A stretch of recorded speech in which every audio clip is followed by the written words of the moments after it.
ইসলামী banking নীতিমালা পাশ কাটিয়ে শরিয়া ভিত্তিক সোশ্যাল ইসলামী ব্যাংকে ব্যবস্থাপনা পরিচালক নিয়োগের প্রক্রিয়া চলছে। কেন্দ্রীয় ব্যাংকের নিয়ম অনুযায়ী শরিয়া ভিত্তিক ব্যাংকের এমডি হতে কমপক্ষে ৩ বছর যে কোনো ইসলামী ব্যাংকে চাকরি করার অভিজ্ঞতা থাকতে হয়, যার কোনোটিই নেই ব্যাংক এশিয়ার অতিরিক্ত ব্যবস্থাপনা পরিচালক শফিউজ্জামানের। ঋণ জালিয়াতির দায়ে দুর্নীতি দমন কমিশনে তদন্ত চলছে শফিউজ্জামানের বিরুদ্ধে। তবুও ব্যাংকের বোর্ড কেন্দ্রীয় ব্যাংকে সুপারিশ করেছে তাকে এমডি পদে নিয়োগ দেওয়ার জন্য। তবে এসব বিষয়ে মোবাইল ফোনে শফিউজ্জামান বৈশাখী টেলিভিশনকে জানান একটি পক্ষ তার বিরুদ্ধে অপপ্রচার চালাচ্ছে। এসব অভিযোগের কোনো ভিত্তি নেই।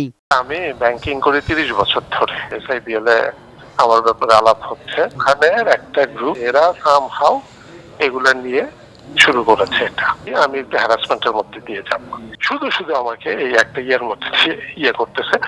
বাংলাদেশ ব্যাংকের নির্বাহী পরিচালক ও মুখপাত্র হুসনি আরা শিখা জানান, ইসলামী ব্যাংকিং অভিজ্ঞতা না থাকা সত্ত্বেও বিশেষ বিবেচনায় ব্যাংকটির পক্ষ থেকে প্রস্তাব করা হয়েছে। সব দিক বিবেচনা করে বাংলাদেশ ব্যাংক সিদ্ধান্ত নেবে বলেও জানান তিনি।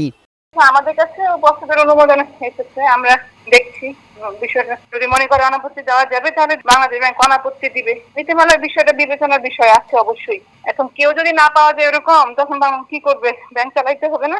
বলা হচ্ছে যে যোগ্য প্রার্থী পাওয়া যাচ্ছে না, কেউ এখানে আসতে রাজি হচ্ছে না। শরিয়া ভিত্তিক সোশ্যাল ইসলামী ব্যাংকের স্বাভাবিক কার্যক্রম অব্যাহত রাখতে দ্রুত এমডি নিয়োগের প্রক্রিয়া চূড়ান্ত করা হবে বলেও জানান বাংলাদেশ ব্যাংকের মুখপাত্র। মাবুত আজমি, বৈশাখী সংবাদ, ঢাকা।